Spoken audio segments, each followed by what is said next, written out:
واپس آتے ہی انہیں ان کے رشتہ داروں تک پہنچانے کے انتظامات کروں گا۔ پھر اس نے دونوں سپاہیوں کو حکم دیا کہ تمام لڑکیوں اور خسروں کا بیان قلم بند کیا جائے، اس کے ساتھ ساتھ بستی والوں کے بھی دستخط لیے جائیں۔ اس قانونی کارروائی میں تقریباً 2 گھنٹے گزر گئے۔ جب انسپیکٹر کو اطمینان ہو گیا کہ تمام لڑکیوں کو بستی والوں کے گھروں میں پناہ مل گئی ہے تو وہ ہمارے ساتھ روانہ ہوا۔ ایک گاڑی ریحانہ ڈرائیو کرنے لگی، دوسری میں نے سنبھال لی، میرے ساتھ حور بانو بیٹھ گئی تھی۔ تیسری گاڑی میں کرمداد اور انسپیکٹر تھے، وہ دونوں ڈاکوؤں کے خفیہ اڈے تک پہنچنے کے لیے منصوبہ بندی کرتے جا رہے تھے۔ انسپیکٹر نے کہا اگر تم ان 6 آدمیوں میں سے کسی ایک کو بھی زندہ رکھتے تو اس کے ذریعے ڈاکوؤں کے خفیہ ٹھکانے تک پہنچ سکتے تھے۔ اب تو یہی ایک صورت ہے کہ ان کا کوئی اور آدمی ہمارے ہاتھ آ جائے اور ہم اسے مجبور کر کے اس کام کے لیے آمادہ کر لیں۔ ایسے ایک نہیں کئی آدمی ہاتھ آ جائیں گے۔ جس مکان سے ہم ان خسروں اور عورتوں کو لے کر آپ کے پاس پہنچے ہیں، اس مکان کو خالی دیکھ کر دشمن کے آدمی ضرور ہمیں تلاش کریں گے۔ وہ مکان ان ڈاکوؤں کے لیے ایک سرائے کی طرح ہے، یقیناً وہاں کچھ لوگ موجود ہوں گے۔ کرمداد کا خیال درست ثابت ہوا۔ جب ہم اس مکان پر پہنچے تو وہاں 10 مسلح ڈاکو نظر آئے۔ ان سے زبردست مقابلہ ہوا جس کے نتیجے میں صرف 2 بچ سکے۔ ان دونوں میں سے ایک میرا تابع دار تھا، اس نے مجھے دیکھا تو ڈاکو رانگا ماما کے خفیہ اڈے تک ہماری رہنمائی کے لیے آمادہ ہو گیا۔ انسپیکٹر نے اس سے کہا میں قانون کا محافظ ہوں، میرا نام علی مختار میمن ہے، میں جو وعدہ کرتا ہوں اسے پورا بھی کرتا ہوں۔ اگر تم نے ہمارے ساتھ دھوکہ نہ کیا اور اس خفیہ اڈے تک پہنچا دیا تو میں تمہیں سلطانی گواہ بنا کر سزا سے بچا لوں گا۔ میں نے اس تابع دار کو اتنا موقع نہیں دیا تھا کہ وہ انسپیکٹر علی مختار میمن اور کرمداد سے میری غیر معمولی صلاحیتوں کا ذکر کر سکتا۔ میں نے موقع پا کر تنہائی میں اسے سمجھا دیا تھا خبردار میرے آدمیوں سے بھی یہ نہ کہنا کہ میری کسی صلاحیت کے باعث وہ 5 مارے گئے تھے۔ اس نے ہاتھ جوڑ کر کہا میری کیا مجال ہے، میں آپ کے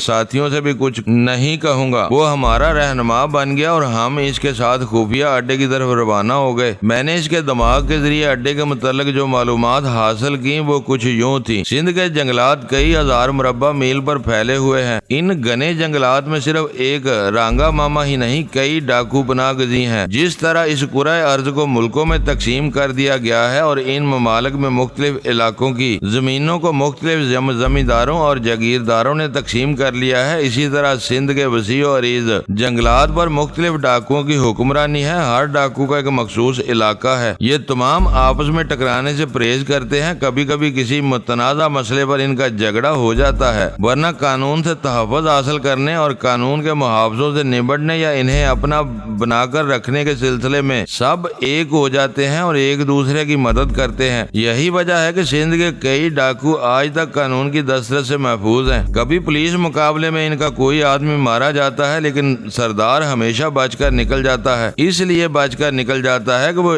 شہروں اور دیہاتوں کے معززین کو اور قانون کی بالادستی قائم رکھنے والے افسران میں سے چند راشی افسروں کو خوش کرنا جانتا ہے۔ انہیں سال میں ایک آدھ بار ضرور جنگل میں منگل منانے کی دعوت دیتا ہے۔ لوٹ مار اور اغوا کرنے کے سلسلے میں جو لاکھوں روپے کی آمدنی ہوتی ہے اس میں سے کچھ حصہ ان راشی افراد تک پہنچاتا رہتا ہے۔ جاگیرداروں اور زمینداروں کو اس بات کی ضمانت دیتا ہے کہ دوستی جب تک قائم رہے گی ان کی جان و مال کو نقصان نہیں پہنچے گا اور نہ ہی ان کے خاندان کی لڑکیاں اٹھائی جائیں گی۔ الیکشن کے زمانے میں دیہات کی اکثریت ڈاکوؤں سے خوفزدہ رہتی ہے، وہ بیچارے اسی طرف ووٹ ڈالتے ہیں جدھر ڈاکوؤں وڈیروں اور جاگیرداروں کا اشارہ ہوتا ہے۔ اس طرح ملی بھگت سے وہ ہر آنے والی نئی حکومت کو خوش کرنے کی کوشش کرتے رہتے ہیں۔ رانگا ماما کا خفیہ اڈا اس جنگل میں ماما مسکن کے نام سے مشہور تھا۔ وہ ماما مسکن اتنے گھنے درختوں کے درمیان تھا کہ پرواز کے دوران نظر نہیں آ سکتا تھا۔ خشکی کے راستے وہاں تک پہنچنے کے لیے ایک تو پولیس پارٹی کے پاس گھوڑے نہیں ہوتے تھے، سرکاری طور پر اگر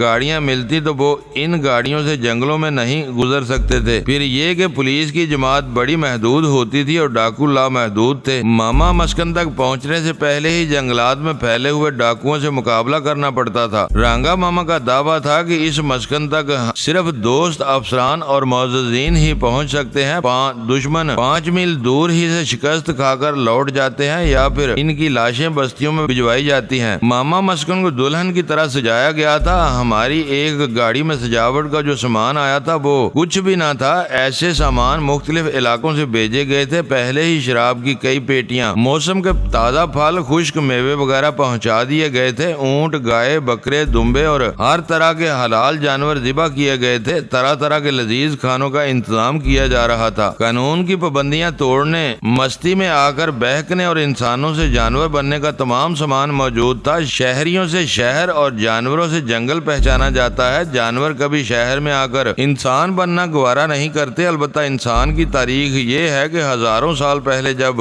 وہ مہذب نہیں تھا تو جانوروں جیسی زندگی گزارتا تھا۔ آج بھی ہمارے درمیان ایسے انسان موجود ہیں جو جنگلوں میں جا کر اپنے اسلاف کے کارنامے دہراتے ہوئے اور فخر محسوس کرتے ہیں۔ ماما مسکن سے تقریباً 10 میل پہلے ہمیں اپنی اپنی گاڑیوں سے اترنا پڑا۔ آگے دشوار گزار راستہ تھا، وہاں سے یہ گاڑیاں نہیں گزر سکتی تھیں۔ میں نے اور کرم داد نے وہ دونوں کلاشنکوف رائفلیں نکال لی تھی جنہیں ہم نے چھپا کر رکھا تھا۔ اس کے علاوہ ہم سب کے پاس ریوالور تھے جن میں سائلنسر لگے ہوئے تھے۔ بانو ریحانہ اور انسپیکٹر علی مختار میمن کے پاس بھی ایک رائفل تھی۔ ہم سب نے کارتوسوں کی پیٹیاں اپنی کمر سے باندھی ہوئی تھیں اور شانے سے بھی 2 پیٹیاں لٹکا رکھی تھی۔ اس کے علاوہ ہمارے شانوں سے ایک بڑا سا بیگ لٹکا ہوا تھا۔ ہر بیگ میں ہینڈ گرنیڈ اور فالتو کارتوس رکھے ہوئے تھے۔ ہم نے آگے بڑھنے سے پہلے وہاں رک کر پیٹ بھر کر کھانا کھایا۔ ہمارے تابع دار نے بتایا پینے کے لیے پانی کی کمی نہیں ہوگی کیونکہ ہمارا سفر دریا کے کنارے کنارے ہوگا۔ ڈاکو بھی ایسی ہی جگہ مسکن بناتے ہیں جہاں سے آسانی کے ساتھ پانی دستیاب ہو سکے۔ ہم نے اپنی جیبوں میں تھوڑے خشک میوے رکھ لیے۔ میں نے کہا فکر نہ کرو، اللہ نے چاہا تو ہم رات کا کھانا بڑے آرام سے اور بڑی آزادی سے ماما مسکن میں بیٹھ کر کھائیں گے۔ انسپیکٹر نے ہمارے ساتھ چلتے ہوئے کہا تم ایسے کہہ رہے ہو جیسے ڈاکو رانگا ماما کوئی ترن والا ہے۔ میرے تابع دار نے کہا میں یقین سے کہتا ہوں ہماری آمد کی اطلاع اب تک وہاں پہنچ چکی ہوگی۔ وہ درست کہہ رہا تھا۔ میں آخری مقابلے میں بچنے والے 2 افراد میں سے ایک میرا تابع دار تھا جو اس وقت ہمارے ساتھ تھا۔ دوسرا فرار ہو کر رانگا ماما کے پاس پہنچ چکا تھا۔ میں اسی کے دماغ کے ذریعے وہاں کے حالات معلوم کر رہا تھا۔ اس نے ہمارے متعلق تفصیل سے سب کچھ بتا دیا تھا۔ رانگا ماما نے غصے سے کہا پہلے ہمارے 5 آدمی مارے گئے، پھر انہوں نے ان 6 آدمیوں کو مار ڈالا جو ہمارے لیے سامان لا رہے تھے۔ اس کے بعد اس مکان میں 10 آدمی گئے تھے جس میں سے 8 ختم ہو گئے۔ ایک بھاگ کر یہاں آیا، دوسرا ان کی گرفت میں ہے۔ اس وقت تک رانگا ماما کے معزز مہمان پہنچ چکے تھے۔ ان میں ایک بڑا پولیس آفیسر تھا، دوسرا سائنس راج آدم تھا۔ اس کی طرح دوسرے وڈیرے اور جاگیردار بھی جو مختلف علاقوں سے آئے تھے۔ جمال احمد جسکانی کا انتظار کیا جا رہا تھا۔ رانگا ماما نے انہیں مخاطب کرتے ہوئے کہا مجھے جمال احمد جسکانی نے اطلاع دی تھی کہ بابر نامی ایک نوجوان نے ان کے درمیان پہنچ کر دھوکہ دیا۔ ان کے ایک آدمی کرم داد کو باغی بنا دیا۔ وہ ریحانہ اور حور بانو نامی عورتوں کے ساتھ یا تو کراچی شہر میں کہیں چھپے ہوئے ہیں یا کہیں دوسری جگہ پناہ لینے گئے ہیں۔ اگر وہ ہائی وے سے سفر کر رہے ہوں تو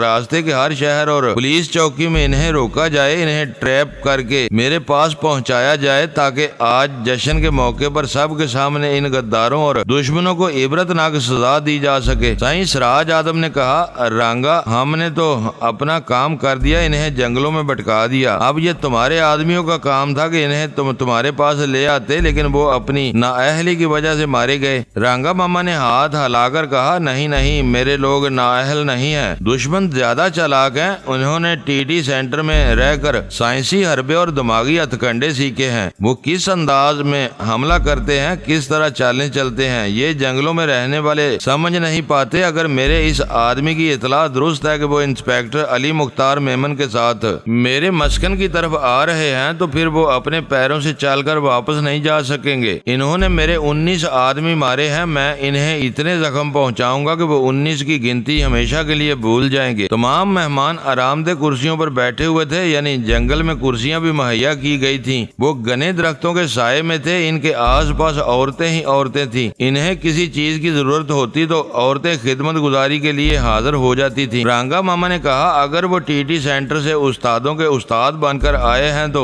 میرا دوست جمال احمد جسکانی بھی کم نہیں ہے، وہ بھی مانا ہوا فائٹر اور حاضر دماغ ہے، لوہا لوہے کو کاٹتا ہے، میرا دوست انہیں کاٹ کر رکھ دے گا۔ سائنس راج آدم نے کہا ہمیں تمہاری بات کا یقین ہے، جسکانی صاحب ان چاروں کو عبرتناک سزا دیں گے اور یہاں سے زندہ واپس نہیں جانے دیں گے، لیکن اس انسپیکٹر علی مختار میمن کا کیا ہوگا؟ اگر وہ زندہ سلامت واپس جائے گا تو ہم سب کے خلاف قانونی کارروائی کرے گا۔ پولیس آفیسر نے ہنستے ہوئے کہا بھائی اس کی فکر نہ کرو، میں کوئی معمولی افسر نہیں ہوں۔ میری ڈانٹ سنتے ہوتے ہی اس کے ہاتھ سے بندوق گر جائے گی۔ اس بات پر سب کہے لگانے لگے۔ میں آگے خیال خوانی نہ کر سکا۔ ہم جنگل کے جس حصے سے گزر رہے تھے وہاں خطرہ محسوس ہو رہا تھا۔ میں دماغی طور پر حاضر ہو گیا۔ ہمارے چاروں طرف گھنے درخت تھے، دور تک راستہ دکھائی نہیں دیتا تھا، یوں لگتا تھا جیسے ہری بھری جھاڑیوں سے آگے راستہ ختم ہو گیا ہے۔ جب ہم وہاں پہنچے تو پتا چلا کہ راستہ دوسری طرف سے ہے۔ وہاں اتنی گہری خاموشی تھی کہ ہمیں اپنے قدموں کی چاپ کے سوا کوئی آواز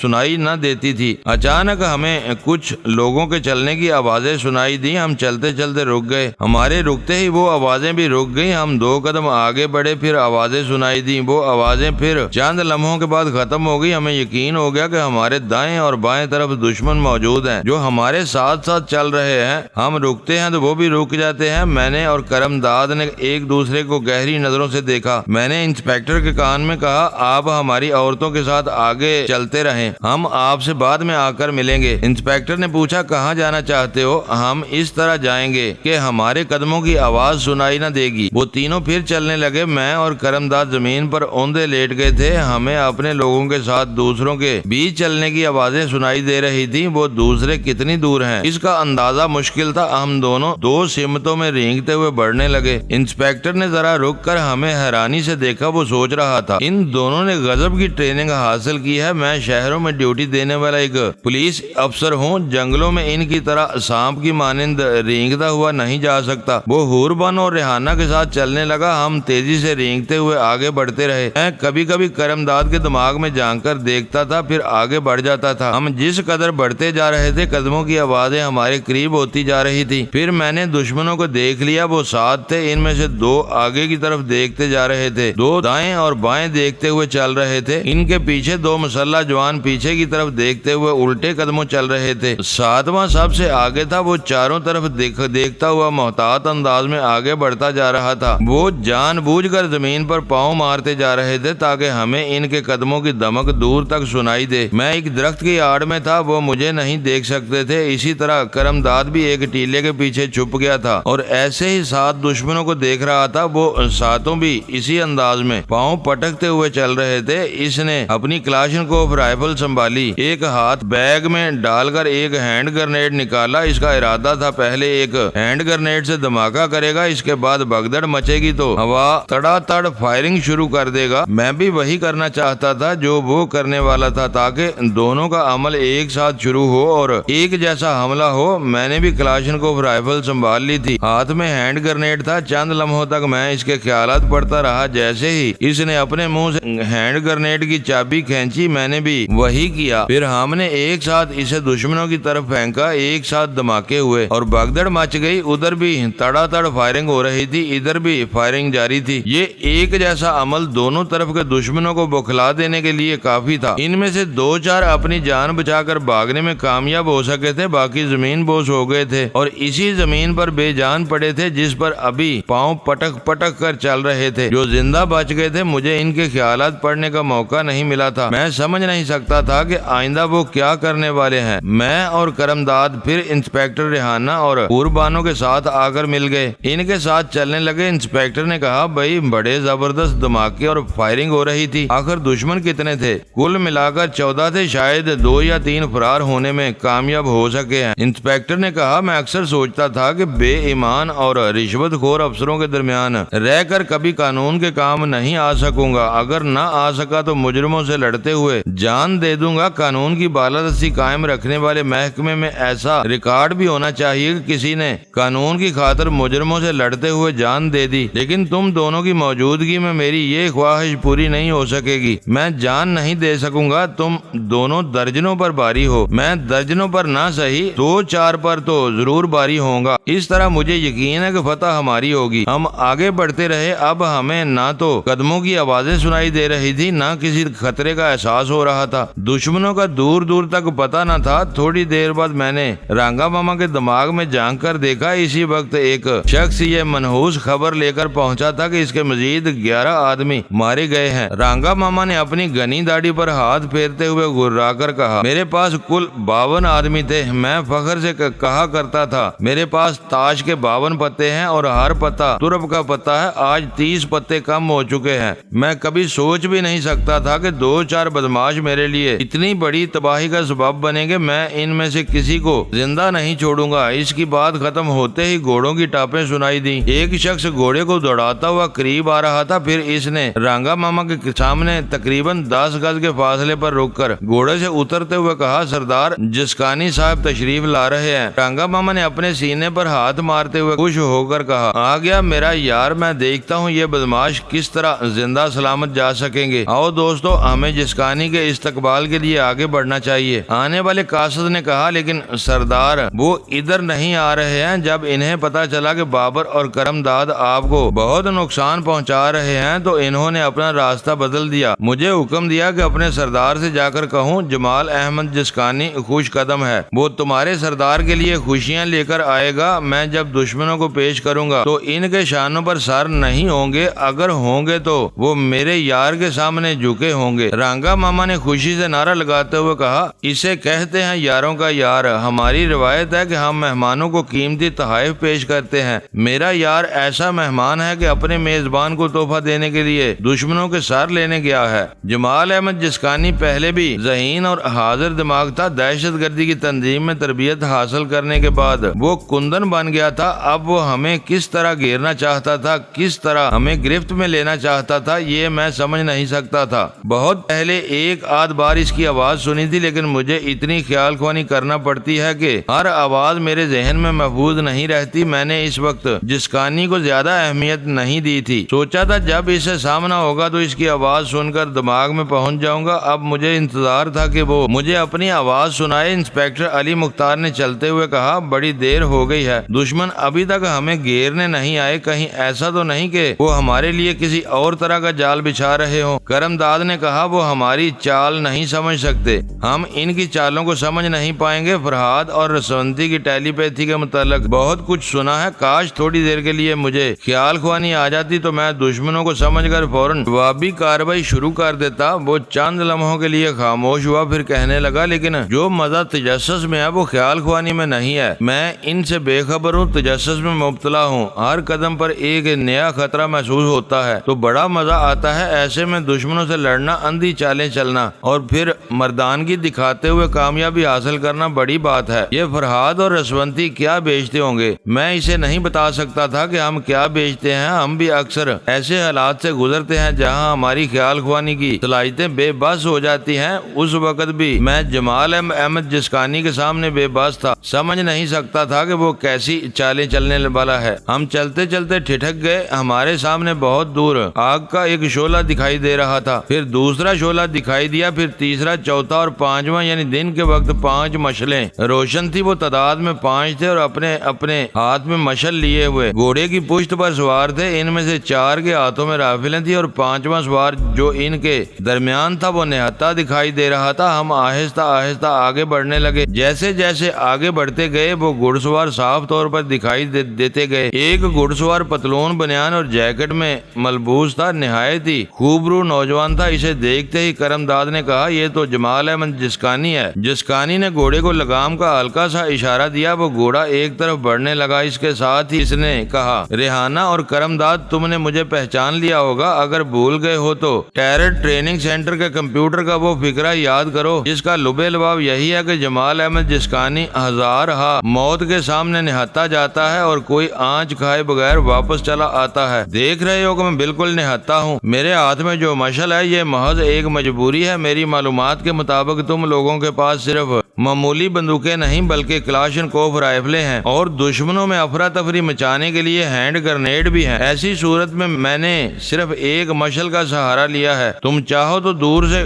گولی مار سکتے ہو، لیکن مجھے مارنے کے بعد یہاں سے زندہ واپس نہ جا سکو گے، نہ آگے بڑھنے کا راستہ ملے گا، نہ پیچھے ہٹنے کا۔ اس نے گھوڑے کی لگام موڑ دی اور اپنے 4 ماتحتوں کے پاس واپس جانے لگا اور کہنے لگا، میں پہلی اور آخری وارننگ دے رہا ہوں، مجھ پر گولی چلانے سے پہلے پہلے سوچ لینا کہ جمال احمد جسکانی صرف ایک مشل کے سہارے تم لوگوں کے مقابلے پر کیوں آیا ہے۔ اس کی وارننگ قابل غور تھی، میں نے اس کے دماغ میں بہت پہلے ہی چھلانگ لگائی تھی اور اس کی سوچ پڑھ رہا تھا، اس کی ذہانت کا قائل ہو رہا تھا۔ وہ بڑی آسانی سے ہمیں بے بس کرنے آیا تھا، یعنی اتنی آسانی سے کہ میں ٹیلی پیتھی کے ذریعے اس کے دماغ کو نہ جھٹکا پہنچا سکتا تھا، نہ اپنی مرضی کے مطابق اس سے کوئی عمل کرا سکتا تھا۔ جو کچھ میں نے معلوم کیا وہ خود اپنی زبان سے کہنے لگا۔ کرمداد، بابر اور مسٹر پولیس مین، تم لوگوں کے پاس اتنی عقل تو ضرور ہوگی کہ جنگل کی آگ کتنی تیزی سے پھیلتی ہے۔ اگر میں اس مشل کو کسی جاڑی سے کسی سوکھی گھاس سے لگا دوں تو یہ اتنی تیزی سے پھیلے گی جیسے چاروں طرف پیٹرول چھڑک دیا گیا ہو۔ جتنی تیزی سے تم واپس بھاگو گے اتنی ہی تیزی سے یہ آگ تمہاری طرف لپکتی چلی جائے گی۔ یہاں سے 200 گز کے فاصلے پر تمہیں اور مشل بردار ملیں گے، وہ ادھر سے آگ لگائیں گے۔ نتیجہ یہ ہوگا کہ نہ تم ادھر جا سکو گے نہ ادھر آ سکو گے۔ میں تیزی سے سوچ رہا تھا کہ مجھے کیا کرنا چاہیے۔ کیا ایسی صورت میں خیال خوانی کے ذریعے جمال احمد جسکانی کو ٹریپ کر سکتا تھا؟ اگر اس کے ہاتھ سے وہ مشل گر جاتی یا میں اس کے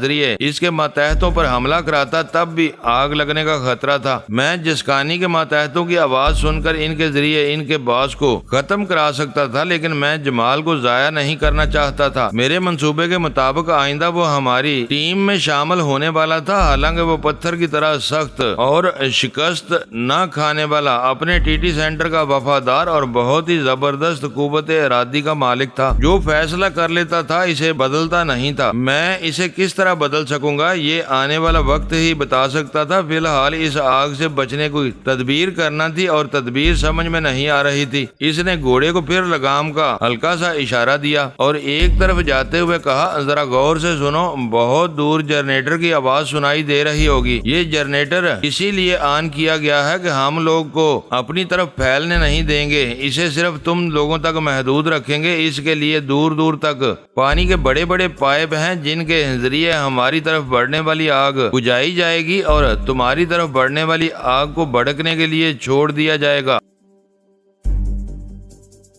معزز ناظرین، لائک کریں، شیئر کریں اور کمنٹس باکس میں پاک آرمی زندہ باد، پاکستان پائندہ باد کا نعرہ ضرور درج کر کے اپنے ملک پر فخر کریں اور پاکستان کی بنیادیں مضبوط کرنے میں اپنا کردار ادا کریں۔ ویڈیو دیکھنے کا شکریہ۔ معزز ناظرین، اپنا خیال رکھیے گا اور ہمارے چینل کا بھی۔ ISI پاک آرمی زندہ باد، پاکستان پائندہ باد۔